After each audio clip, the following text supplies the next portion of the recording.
네, 다음으로 극한 비교 판정법을 한번 알아보겠습니다. 자, 극한 비교 판정법이 왜 나왔냐면, 사실 비교 판정법이 괜찮긴 한데, 약간은 어떤 제약 조건이 있어서, 한계가 있어서 극한 비교 판정법이 나왔습니다. 그게 뭐냐? 한번 여기 살펴보겠습니다. 아까, 음, 비교 판정법이 모든 항에 대해서 만약에 AN이 BN보다 작을 때, 그리고 만약에 BN에 대한 급수가 수렴하면 자연스럽게 그것보다 작은 AN에 대한 급수도 수렴한다. 이게 비교 판정법이었죠. 그런데 애매한 부분은 지금 만약에 이제 이게 극한 비교 판정법이고요. 비교 판정법이고, 만약에 이런 상황이 있을 수 있습니다. AN과 BN이 모든 항에 대해서 다 AN이 BN보다 작은데, 만약에 작은 항이 수렴하면 그거보다 큰 급수가 수렴할까요? 이게 애매해지는 겁니다. 작은 게 수렴한다고 그거보다 더 큰 게 수렴할 수도 있고 발생할 수도 있죠. 이게 판정이 안 되는 그런 영역에 몇 가지 조건이 생길 수 있기 때문에 비교 판정법 하나만으로는 이게 좀 부족한 상황이 발생합니다. 그러니까 이런 예가 어떤 예가 발생하냐면, 예를 들어 이런 급수가 있습니다.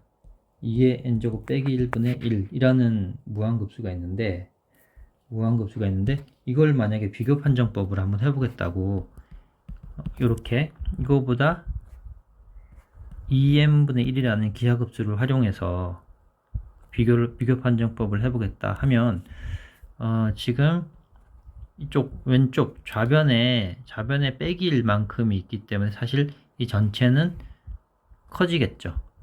그런데 잘 살펴보면 이 기하급수는 수렴합니다. 무슨 말이냐면 2n분의 1이라는 이 급수가 수렴하죠. 근데 그거보다 더 큰 수열에 대한 이 급수는, 작은 게 수렴한다고 해서 큰 수열에 대한 급수가 수렴하리라는 보장이 없습니다. 그러니까 이게 판정을 못하게 되는 상황이 되는 거죠. 그러니까 여기서는 이 급수를 수렴한지 발산한지 판정하라라고 제식에 문제가 나오면 비교 판정법이 무력하게 됩니다. 판정을 못하게 되는 것이죠. 그래서 극한 비교 판정법이라는 방법이 또 나왔습니다. 자, 그럼 극한 비교 판정법이 무엇인지 이제 이해를 한번 해보겠습니다. 자, 주어진 AN이라는 수열과 BN이라는 수열에 대해 있고요. 각각 양항수열입니다. 양항수열이고, 당연히 항들이 다 양수인 항을 다 더하면 이 급수도 양수겠죠. 그러니까 양항급수가 되는 것입니다. 자, 그리고 어떤 실수 C라는 상수가 하나 있고요. 이제 B분의 AN이라는 새로운 이런 수열 하나에 대한 극한을 보냈을 때, C라는 실수로 C라는 양수로 수렴을 만약에 한다고 한다면, 이게 가정입니다. 한다고 한다면 이제 그 AN에 대한 급수와 BN에 대한 급수가 둘 다 수렴하거나 아니면 둘 다 발산한다가 바로 극한 비교 판정법입니다. 이게 무슨 말이냐면, 어떤 문제가 주어졌는데 이 급수가 수렴 발산 판정하여라 라고 했는데, 굉장히 이 수렴 발산 판정이 굉장히 까다로운 경우에 또 다른 BN, 이미 수렴하는지 발산하는지 이미 판정이 쉬운 BM을 찾아서 이건 잘 알고 있는 급수겠죠. BM을 찾아서 BM분의 AN이 양수를 잘 수렴하게 되는 그런 BM을 찾아야 된다는 겁니다. BM을 찾아서 그러면 이게 수렴하게 만들었으니 좋아. 그러면 BN에 대한 급수가 만약에 발산하는 급수였다. 그러면 자동적으로 AN에 대한 급수도 발산한다. 라고 판정을 할 수 있는 거고요. 근데 잘 알고 있는 BN에 대한 급수가 수렴하는 것을 찾았다. 그래서 이 극한을 C로 수렴하게 만들었다. 라고 하면 BN이 수렴하니까 AN에 대한 급수도 같이 수렴한다. 이렇게 판정을 하는 겁니다. 자, 그러니까 판정하기 어려운 급수를 판정할 때는 판정하기 쉬운 급수를 찾아내서 그냥 찾는 게 아니라 요거를 잘 만족하는 그런 BN을 잘 찾기만 하면 이 BN에 대한 급수 가지고 어려운 판정을 대신하겠다라는 게 바로 극한비교 판정법의 의도입니다. 자, 그럼 증명을 한번 해보겠습니다. 자, 요 가정에 의해서 리미트 n이 무한대로 갈 때 bn분의 an이 c 어떤 양수로 간다고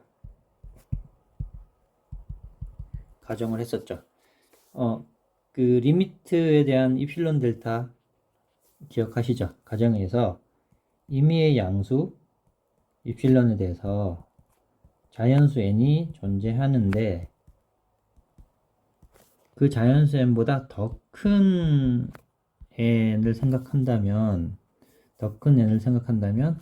이 수열 bn분의 2n이라는 수열과 이 수렴하는 극한값의 차이가 입실론보다 굉장히 엄청나게 가까워지는 그런 상황이 발생한다. 이게 바로 입실론 델타 또는 수열에 대한 입실론 n 논법이죠.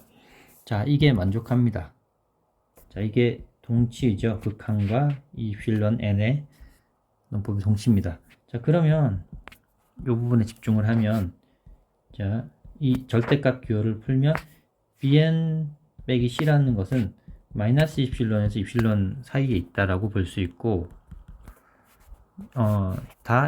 c를 이렇게 더하면 bn분의 an은 c 더하기 입실론이 되죠. 자, 그리고 c 빼기 입실론, c 더하기 입실론은 어찌됐건 c에서 굉장히 조금 작은, c보다 조금 큰 하나의 실수, 상수일 뿐입니다.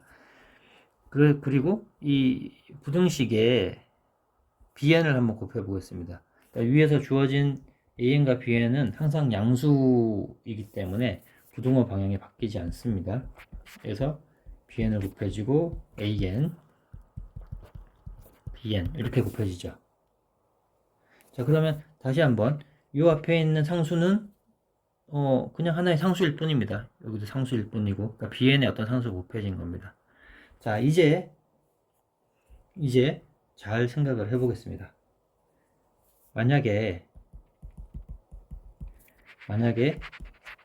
bn이라는 무한급수가 수렴한다고 해보겠습니다. 만약에 그러면 거기에 어떤 상수를 곱한 이 급수도 수렴하겠죠. 그렇죠? 그러면 이 an이라는 것은 이 오른쪽에 있는 수열보다 항상 모든 항 하나는 다 따져봐도 항상 작습니다. 그러면 좀 전에 했던 비교 판정법을 이용하면 큰 수열에 대한 급수가 수렴하면 그보다 작은 수열에 대한 급수는 수렴하죠. 수렴합니다. 자, 그래서 bn에 대한 급수가 수렴하면 an의 급수도 수렴합니다. 또 한편 만약 bn이 발산한다고 해보겠습니다. 발산하면 그 bn에 대한 급수에 요만큼 상수를 곱한 이 급수도 수렴이 아니라 발산하게 되겠네요. 자, 그러면 AN보다 작은 수열에 대한 급수가 발산하면 그거보다 큰 수열에 대한 급수는 발산하겠죠. 왜? 비교 판정법에 의해서. 자, 그러니까 증명이 다 끝난 다시 한번 의미를 따져보면 어떤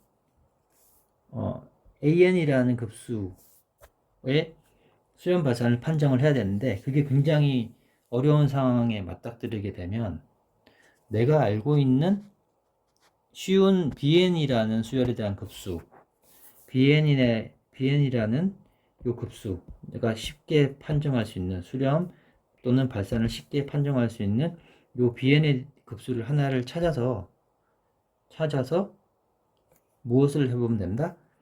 BN분의 AN의 극한을 보내서 그게 어떤 양수로 수렴하게만 만드는 그런 BN을 잘 찾기만 하면 이제 판정이 끝나는 거죠.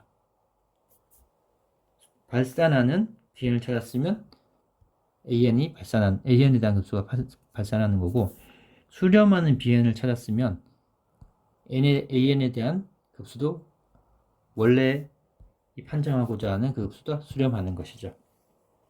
자, 그럼 좀 약간 복잡하긴 한데 예제를 통해서 또 한번 알아보겠습니다.